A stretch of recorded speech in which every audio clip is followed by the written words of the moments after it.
نحمده ونستعينه ونستغفره ونؤمن به ونتوكل عليه ونعوذ بالله من شرور أنفسنا ومن سيئات أعمالنا من يهده الله فلا مضل له ومن يضلله فلا هادي له ونشهد أن لا إله إلا الله وحده لا شريك له ونشهد أن سيدنا ونبينا ومولانا محمدا عبده ورسوله أما بعد فإن أصدق الحديث كتاب الله وخير الهدي هدي محمد صلى الله عليه وسلم وشر الأمور محدثاتها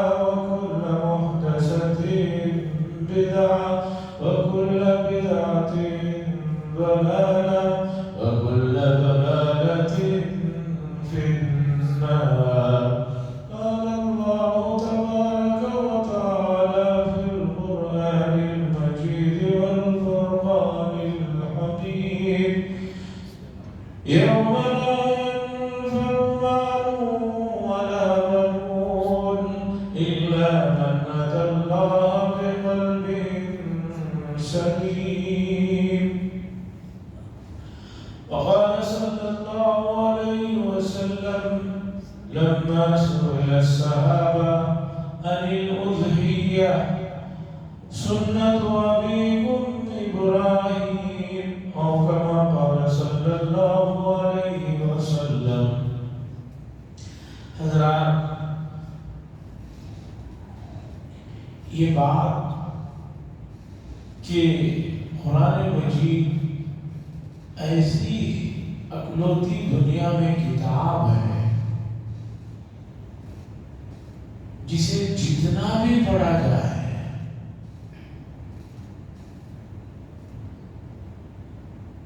وہ کتاب اور پڑھنے والے کو لذت دیتی ہے، سکون دیتی ہے اور معلومات کا خزانہ دیتی ہے. لفظ قرآن عربی زبان کا یہ جو لفظ ہے، لغہ کے ماہرین کہتے ہیں قرآن کا معنی ہی ہے بار بار پڑھی جانے والی چیز. قرآن کے معنی ہی بار بار پڑھی جانے والی چیز. گزشتہ 1450 سال سے قرآن مجید کو جن حضرات نے بھی پڑھا، غور و فکر کے ساتھ، تدبر کے ساتھ، ایسا نہیں ہے کہ اس کی چیزیں اب ختم ہو گئی ہیں، اب اس کے اندر کی حکمت والی باتیں سب سمجھی جا چکی ہیں. نہیں، جتنا پڑھیں گے آپ کو اتنا اس کے اندر سے خزانہ دکھے. جیسے آپ نے سنا ہوگا اور حقیقی بات ہے،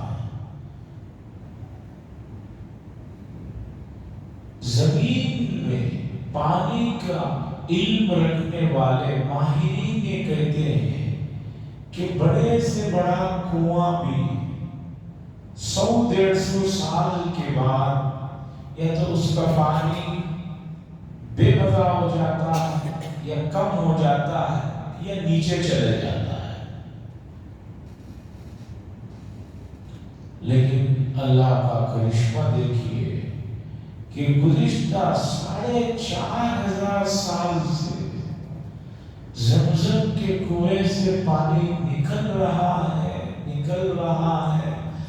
ہر دن پانی نکالنے کی مقدار بڑھ رہی ہے، ایسا نہیں کہ کم ہو رہی ہے. ہر دن پچھلے دن کے مقابلے میں زیادہ نکالنا پڑتا ہے. کیوں؟ اس لیے کہ معتبرین اور حجاج کی تعداد کم نہیں ہو رہی ہے، بڑھ رہی ہے.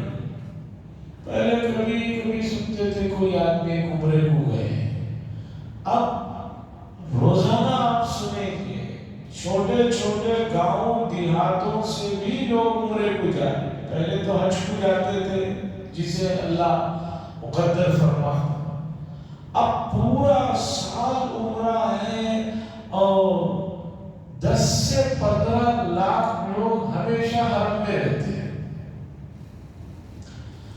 ایک حاجی کو اگر آپ روزانہ 1 لیٹر پانی رکھ لیں، ایک تو بہت کم بول رہا ہوں، وہاں کی گرمی میں آدمی 4-5 لیٹر تو پی ہی لیتا ہے، اور جو ضائع کرتے ہیں بہت سے حجاج اکرام جسم پہ ڈال لے رہے ہیں، منہ پہ ڈال لے رہے ہیں، اور وہ الگ۔ تو روزانہ اگر 5 لیٹر بھی پکڑ کر چلے تو 10 لاکھ حاجیوں کے لیے مکے ہی میں 50 لاکھ لیٹر پانی روزانہ صرف ہوتا۔ مدینے میں بھی 5 سے 6 لاکھ زائرین ہمیشہ رہتے ہیں۔ رمضان کی تعداد نہیں بتا رہا، رمضان کا تو حساب ہی نہیں ہے، 20 25 30 کتنے ہو جاتے ہیں نہیں معلوم، حج کا بھی نہیں بتا رہا۔ عام دنوں میں، نارمل دنوں میں بھی 5 لاکھ تو معتمرین زائرین مدینہ منورہ میں بھی رہتے ہیں، ان کا بھی آپ ڈال لیں کہ 20-25 لاکھ لیٹر پانی ہو۔ اور جو حجاج کرام واپس آتے ہیں، سرکاری طور پر 5 لیٹر تو پانی ان کو دیا جاتا ہے، اور چھپ چھپا کر کتنا لاتے ہیں وہ سب کو معلوم ہے۔ پانی کی چھوٹے چھوٹے آدھے لیٹر پو لیٹر کے بوتلوں میں لگیج میں جو لاتے ہیں، کتنا لاتے ہیں وہ ہر آدمی کو معلوم۔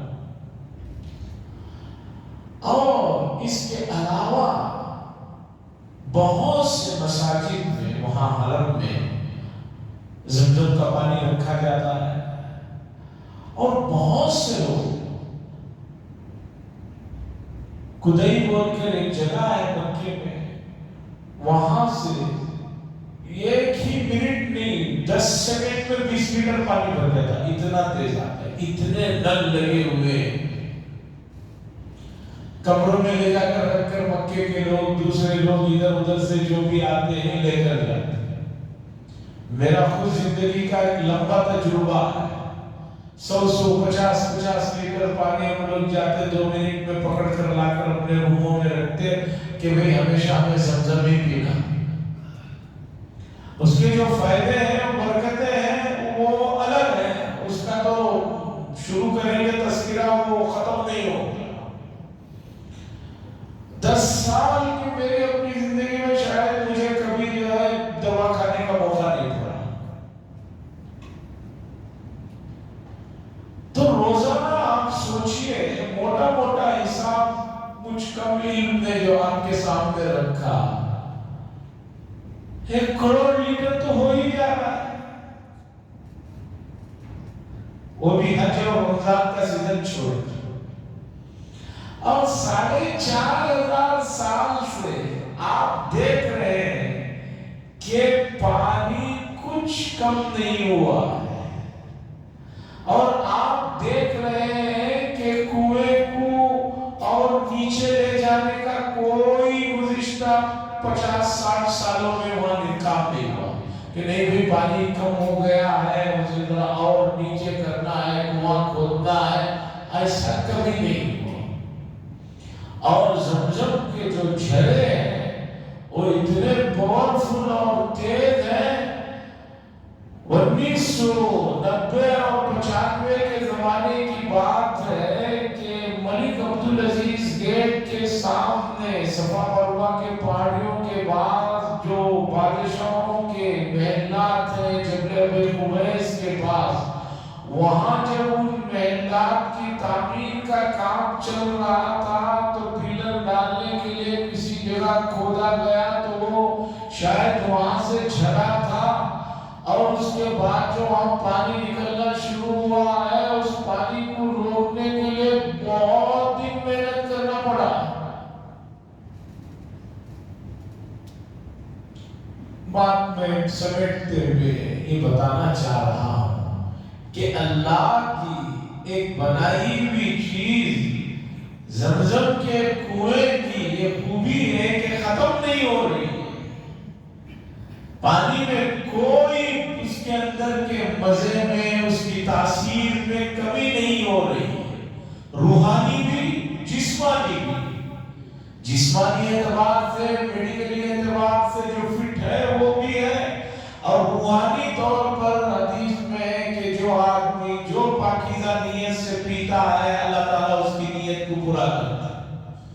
آج بھی لوگ پیتے ہیں، جس نیت سے پاکیزہ پیتے ہیں اللہ تعالیٰ اس میں انہیں کامیابی نصیب فرماتے ہیں، اگر ان کی نیت میں خلوص اور اخلاص ہو۔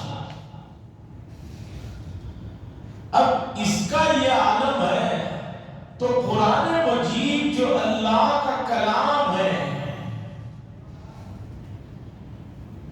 جو زندہ معجزہ ہے، اس کے اندر کتنے خزانے ہوں گے آپ ذرا سوچیں۔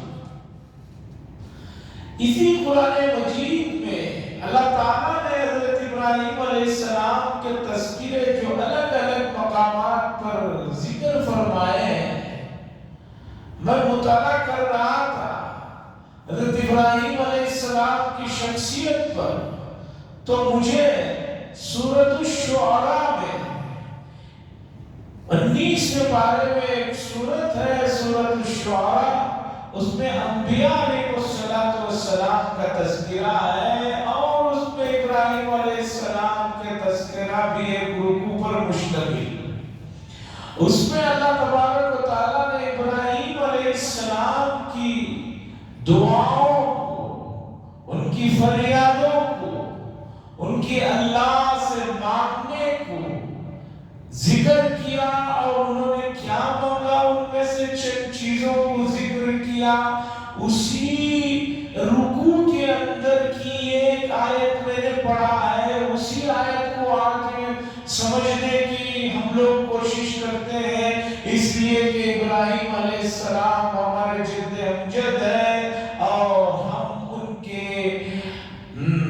تذکرے سے، ان کی یادوں سے اور ان کی لائی ہوئی چیزوں سے کبھی بھی مستغنی نہیں ہو سکتے۔ اِلَّا مَنْ أَتَى اللَّهَ بِقَلْبٍ سَلِيمٍ۔ کیا فرما رہے ہیں ابراہیم علیہ السلام اس آیت میں، اسے سمجھنا۔ اس سے پہلے ابراہیم علیہ السلام نے اور بھی اوپر جو دعائیں مانگی ہیں، اور مانگنے کا جو سلیقہ ہے، جو ادب ہے، جو احترام ہے، جو پیارا انداز ہے، قربان جائیے کہ حضرات انبیاء علیہ السلام کی جو تربیت ہے وہ ایسی تربیت ہے کہ کوئی آدمی اس میں کبھی بھی کسی قسم کا نقص یا کمی نہیں نکال سکتا۔ اگر وہ نکالتا ہے تو سمجھیے کہ وہ دنیا کا انتہائی بدبخت اور مردود ہے۔ اور خاص طور پر اسلام نے، قرآن مجید نے انبیاء علیہ السلام کے تذکروں کو اور ان کی اداؤں کو جو ذکر فرمایا، اور جو عقیدہ مومنین کو اپنانے کے لیے کہا، گزری ہوئی جو کتابیں اس وقت موجود ہیں ان میں اس کا کوئی حصہ نہیں ہے۔ لا نفرق بین احد من رسله، اللہ نے فرمایا کہ کہہ دیجئے کہ ہم رسولوں کے درمیان میں تفریق نہیں کرتے، سب ہمارے ہیں، محترم ہے، معزز ہے، بات ختم۔ اور حضور صلی اللہ علیہ وسلم نے فرمایا لا تفضلونی علی یونس بن متى، بخاری کی روایت ہے کہ حضور صلی اللہ علیہ وسلم نے فرمایا لوگوں مجھے حضرت یونس علیہ السلام پر بھی فضیلت مت دو، اور فرمایا کہ آدمی بعض مرتبہ اپنے نبی کی فضیلت میں بڑھتا جاتا ہے، لیکن دوسری جگہ اس سے یہ غلطی ہوتی جاتی ہے کہ وہ اپنے نبی کے مقام کو بڑھانے کے لیے دوسرے انبیاء کے مقام کو گھٹانا شروع کر دیتے۔ تنقیص کرنا شروع کر دیتا ہے، ان کو گرانا شروع کر دیتا ہے، جو کہ قابل قبول نہیں۔ خیر، حضرات انبیاء کی بات نرالی ہے، اس میں ابو الانبیاء، انبیاء کے باپ حضرت ابراہیم علیہ السلام کی ادائیں قرآن مجید نے ذکر کیا۔ کیا کیا سنایا جائے؟ آج کچھ چیزیں سناتا ہوں اس امید سے کہ انشاءاللہ ان چیزوں کو ہم بھی اپنائیں گے اور ہمارے آنے والی نسلوں کو بھی اس کا سبق پڑھائیں گے۔ اللہ فرماتے ہیں ابراہیم علیہ السلام کی دعاؤں کا تذکرہ کرتے ہوئے ادب دیکھیے، وَإِذَا مَرِضْتُ فَهُوَ يَشْفِينِ۔ ابراہیم علیہ السلام اللہ کی تعریف میں کہتے ہیں، اور جب میں بیمار ہو جاتا ہوں، فَهُوَ يَشْفِينِ، وہ ذات ہے جو مجھے شفا دیتا ہے۔ ادب دیکھیے، بیماری بھی اللہ کی طرف سے ہے، لیکن بیماری ظاہری طور پر کوئی پسندیدہ چیز نہیں ہوتی، تو ابراہیم علیہ السلام بیماری کی نسبت اللہ کی طرف نہیں کر رہے ہیں، بلکہ کہہ رہے وَإِذَا مَرِضْتُ، اور جب میں بیمار ہو جاتا فَهُوَ يَشْفِينِ، پس وہ ذات ہے جو مجھے شفا دیتی ہے، یعنی مجھے صحت دیتی ہے۔ یہ ادب کا وہ مقام ہے کہ جس چیز کی نسبت میں یہ لگتا ہے کہ یہ ٹھیک نہیں لگے گا، حضرت ابراہیم علیہ السلام اپنی طرف نسبت کرتے ہیں۔ قرآن بتا رہا ہے یہ ہے انبیاء علیہ السلام کا ادب، یہ ہے اللہ کے مقام کو اور حیثیت کو جاننے کا نتیجہ کہ جو ہے بیماری کو، جو ایک ظاہری طور پر ناپسندیدہ چیز ہے، اللہ کی طرف نسبت نہیں کر رہے ہیں، اپنی طرف کر رہے ہیں۔ موسیٰ علیہ السلام اور خضر علیہ السلام کے قصے میں بھی یوشع ابن نون کی بات اللہ نے ذکر کی، وَمَا أَنسَانِيهُ إِلَّا الشَّيْطَانُ أَنْ أَذْكُرَهُ۔ ایک جگہ پر وہ بھول جاتے ہیں، موسیٰ علیہ السلام کہتے ہیں کہ میں وہی جگہ تو جانا تھا، یہ آپ نے کیا کیا؟ حضرت یوشع ابن نون کہتے ہیں میں نہیں بھولا مگر یہ کہ شیطان نے مجھے بھلا دیا۔ بھول چوک یا جو چیز بھی ہے وہ اللہ کی طرف سے ہوتی ہے، لیکن یہ کوئی تعریف کا مقام تو ہے نہیں، تو انہوں نے کہا إِلَّا الشَّيْطَانَ أَنْ أَذْكُرَهُ، کہ شیطان نے مجھے یہ یاد دلاؤں اس سے بھلا دیا۔ عزیزان گرامی، ادب بہت بڑی دولت ہے، اور ہمارے اسلاف کو اس میں سر فہرست صحابہ ہیں، ان کو جو مقام، ان کو جو حیثیت ملی وہ ادب و احترام کی وجہ سے ملی۔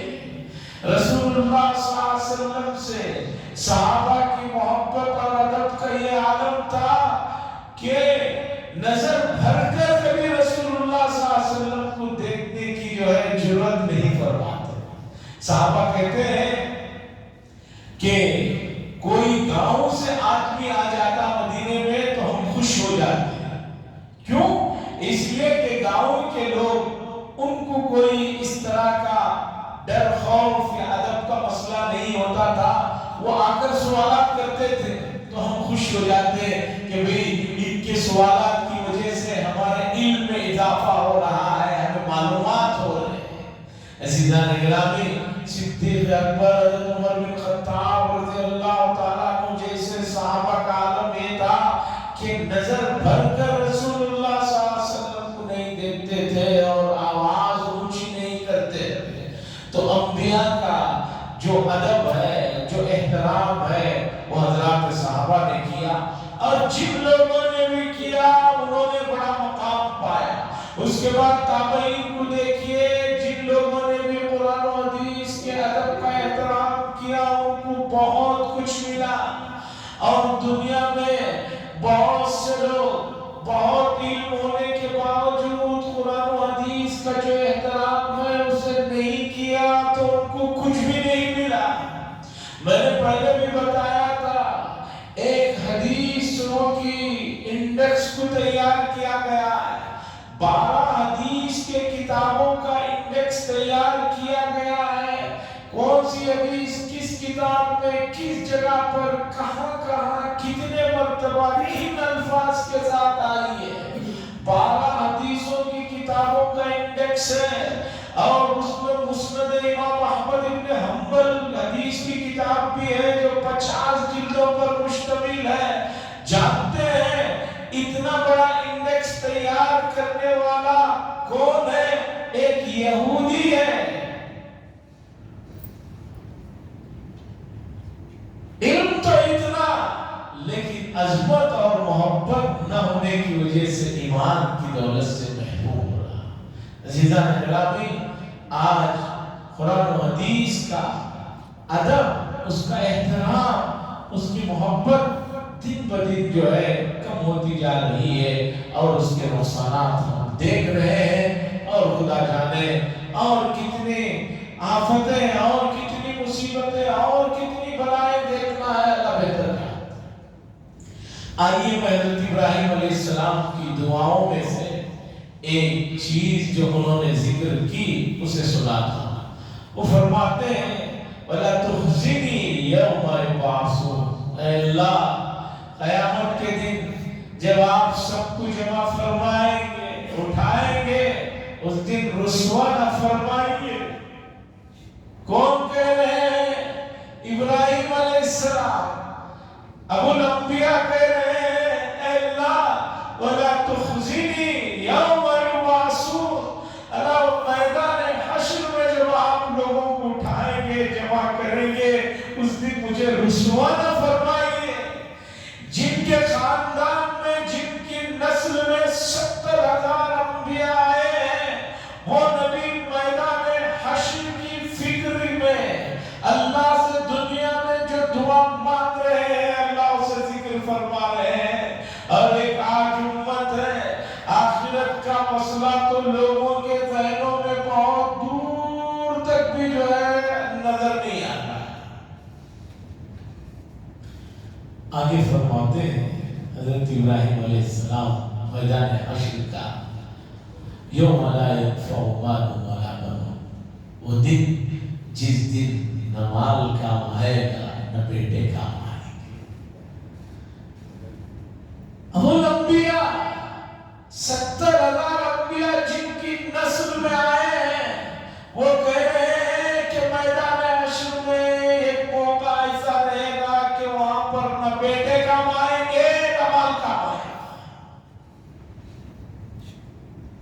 کیا کام آئے گا وہاں پر؟ آگے ابراہیم علیہ السلام نے جو بات کہی اللہ نے اسے ذکر کی. وہی آیت میں نے پڑھا، اسی کی طرف آتا ہوں. إِلَّا مَنْ أَتَى اللَّهَ بِقَلْبٍ سَلِيمٍ. میدان حشر میں اللہ رسوا نہ فرمانا وہ دن جس دن مال اور بیٹے کچھ کام نہیں آئیں گے، مگر یہ کہ إِلَّا مَنْ أَتَى اللَّهَ، مگر یہ کہ کوئی آدمی قلب سلیم لے کر آئے، وہ آدمی اس دن جو ہے نجات پائے گا، کامیاب ہوگا. إِلَّا مَنْ أَتَى اللَّهَ بِقَلْبٍ سَلِيمٍ. قلب کہتے ہیں دل کو، جو صاف دل لے کر آئے گا اس دن میدان حشر میں. ابراہیم علیہ السلام کہہ رہے ہیں کہ وہ آدمی کامیاب ہے. قلب سلیم سے کیا مراد ہے؟ کہ ایسا دل جو صاف ہو، سلیم ہو، ایسا دل میدان حشر میں جو لے کر جائے گا وہ آدمی کامیاب رہے گا. یہ قلب سلیم کیا ہے؟ مفسرین اس سلسلے میں کیا کہتے ہیں؟ ان چیزوں کو آپ کے سامنے رکھتے ہیں. حضرات سامنے نماز کی ترتیب میں بیٹھ جائیں، بعد میں دقت ہوتی ہے. ہر روز بتاتا ہوں، آئیے سامنے آئیے، اٹھ کر آئیے، سامنے کی صفوں میں بیٹھیے. یہ سی میں سب آنا چاہتے ہیں بعد میں. بھائی اٹھیے، آپ لوگوں کو بھی کہہ رہے ہیں. یہ نام تو میں جانتا کہ ہر آدمی کا نام لے کے تو بتا نہیں سکتا. اتنی جگہ ہے، بیٹھیے سامنے. سامنے کی صفوں میں بیٹھنے کا ثواب ہے.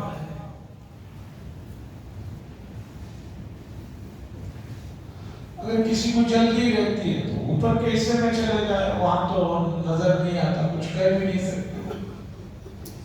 إِلَّا مَنْ أَتَى اللَّهَ بِقَلْبٍ سَلِيمٍ. مگر یہ کہ وہ بچے باہر چلے جاؤ، بھی اندر نہیں آنا ہے، باہر چلے جاؤ. باہر چلے جاؤ. الا من اتى الله بقلب سلیم، مگر ایک قلب سلیم جو لے کر آئے. قلب سلیم کسے کہتے ہیں؟ آئیے مفسرین کیا کہہ رہے ہیں سنیے. اس لیے کہ اگر ہم بھی میدان حشر میں کامیاب ہونا ہے تو قلب سلیم لے کر جانا ہوگا، اس کے بغیر کچھ نہیں ہوگا، اس کے بغیر کچھ نہیں ہوگا. دل اور دل سے جڑی ہوئی بیماریاں آج ہر آدمی اس سلسلے میں بیدار ہے، مستعد ہے اور جانکاری رکھتا ہے. کیوں؟ اس لیے کہ آج اچانک دل کا دورہ پڑنے کی وجہ سے جو لوگ انتقال ہو رہے ہیں، جس میں ہر عمر کے لوگ ہیں، اب وہ 60 نہیں، اب وہ 50 نہیں، بیفور 20 اور 30 کے لوگ بھی انتقال ہو رہے ہیں. چونکہ انتقال کے بعد دعا کی درخواست آتی ہے تو ہمیں معلوم ہوتا ہے، ہم پوچھتے ہیں کیا عمر تھی، کیا ہوا، تو پتہ چلتا ہے. تو دل جسمانی اعتبار سے بھی ایک ایسی چیز ہے کہ اس کے بغیر آدمی زندہ نہیں رہ سکتا، اس کا پرفیکٹ ہونا ضروری ہے. دل کے علاوہ باقی چیزیں آدمی کے پاس کم و بیش چل جائیں گے. ایک آدمی کا ایک پیر نہیں ہے، چلا جائے گا. ایک آدمی کا ایک ہاتھ نہیں ہے، چل جائے گا. 2 ہاتھ نہیں ہے، چل جائیں گے. 2 پیر نہیں ہے، چل جائیں گے. 2 آنکھیں نہیں ہے، چل جائے گا. 2 کڈنیاں نہیں ہے، 1 کڈنی نہیں، چل جائے گا. اور اسی طریقے پر کان نہیں، چل جائے گا. لیکن کسی آدمی کا دل اگر کچھ بھی جو ہے کمزور ہے یا نہیں ہے تو وہ آدمی چل نہیں پائے گا، زندہ رہ نہیں پائے گا. تو اس لیے دل کی حفاظت کے لیے دنیا بھر کے جو ہے آدمی احتیاط کرتے رہتا ہے اور ڈائٹنگ کر رہے ہیں، اور ایسا ڈاکٹروں کی باتوں کو یقین سے اسے کامیاب بنانے کے لیے دل کو لگے رہتے ہیں کہ مت پوچھ. جب جسمانی طور پر دل اتنے بڑے مقام کی چیز ہے تو اب سمجھئے یہ دل تو مراد ہے کہ قیامت کے دن بالکل 100% جسمانی طور پر فٹ دل لے کر آئے گا، وہ کامیاب رہے گا. یہ بات تو اللہ نہیں کہہ رہے، اس لیے کہ تب تو 7 ارب آبادی میں ایسے کئی لوگ ہوں گے جو ایمان والے بھی نہیں، جن کے دل مسلمانوں کے مقابلے میں جسمانی اعتبار سے بہت فٹ ہوں گے. تو اس سے کیا مراد ہے؟ مفسرین نے کہا قلب سلیم سے مراد جو ابراہیم علیہ السلام کہہ رہے ہیں، جس کی وجہ سے آدمی قیامت کے دن نجات پائے گا، یہ ہے کہ اس کا دل کفر و شرک سے پاک ہو.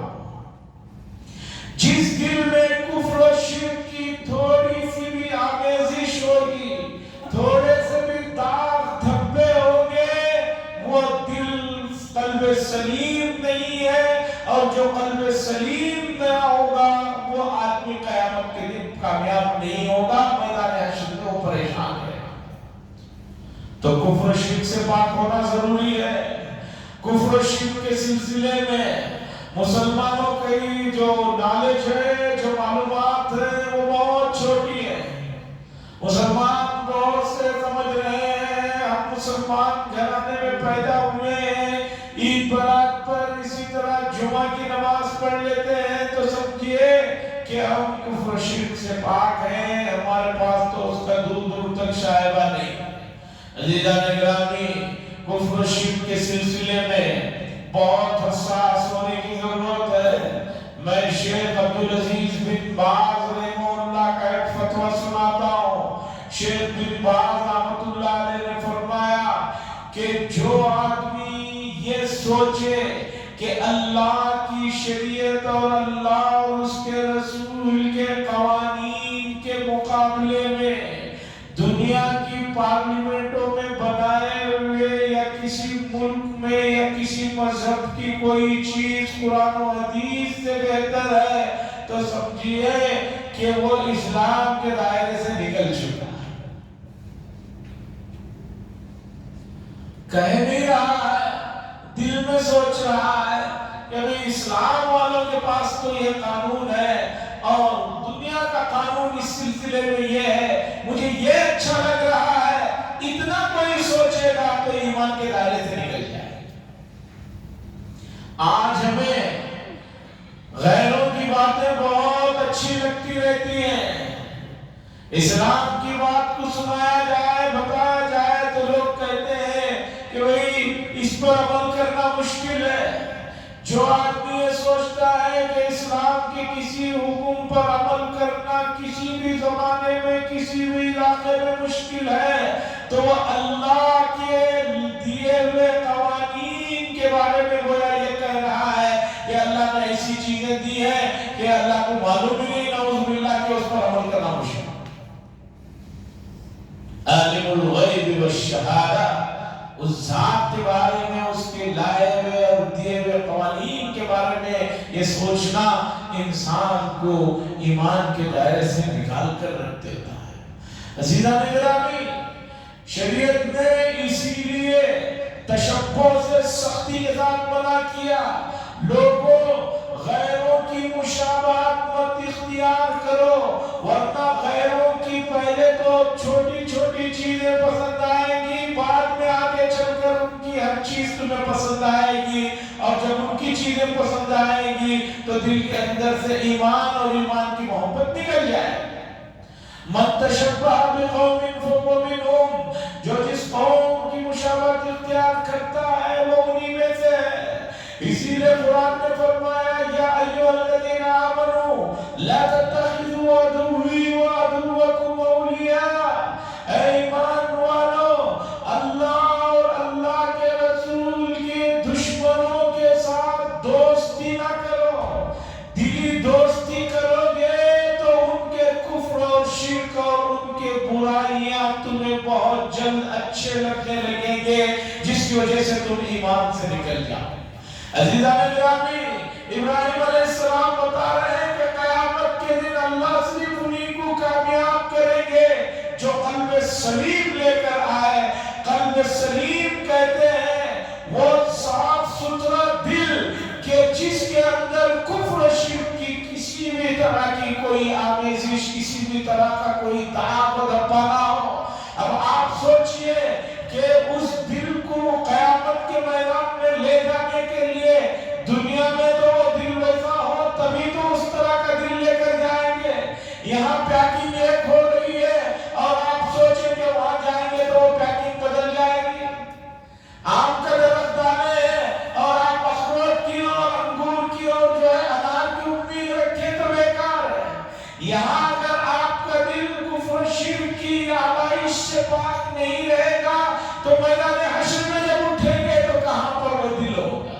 حدیث میں ہے جیسے آدمی جیتا ہے تموتون ویسے مرتا ہے، اور جیسے مرتا ہے یبعثون ویسے ہی اٹھایا جاتا ہے۔ یہاں اگر آدمی ایمان اور اسلام کے حقائق میں تذبذب میں ہے تو آخرت میں بھی جب اٹھے گا تو اسی طرح کے تذبذب میں اٹھے گا۔ اِلَّا مَنْ أَتَى اللَّهَ بِقَلْبٍ سَلِيمٍ، اللہ فرما رہے ہیں قیامت کی کامیابی قلب سلیم جو لوگ لے کر آئیں گے انہی کو ملے گا، اور قلب سلیم جو ہمیں ملے گا، قلب سلیم جو ہمیں ملے گا وہ حضرات انبیاء علیہ السلام کی تعلیمات میں، اور خاص طور پر ابراہیم علیہ السلام کا تذکرہ جس طرح قرآن مجید نے کیا، اور رسول اللہ صلی اللہ علیہ وسلم نے جب ایک موقع پر صحابہ نے پوچھا کہ قربانی کیا ہے، انہوں نے فرمایا تمہارے والد ابراہیم کا طریقہ ہے۔ یہ محبت بتا رہی ہے ابراہیم علیہ السلام کے طور طریقوں کو جاننا امت کے لیے ضروری ہے، نہیں تو امت کامیاب نہیں ہوگی۔ اللہ سے دعا فرمائے اللہ تبارک و تعالی حضرات انبیاء اور خصوصاً حضرت ابراہیم علیہ السلام کے اسوے کو اپنانے کے ہم سب کو توفیق نصیب فرمائے۔ وآخر دعوانا الحمدللہ رب العالمین۔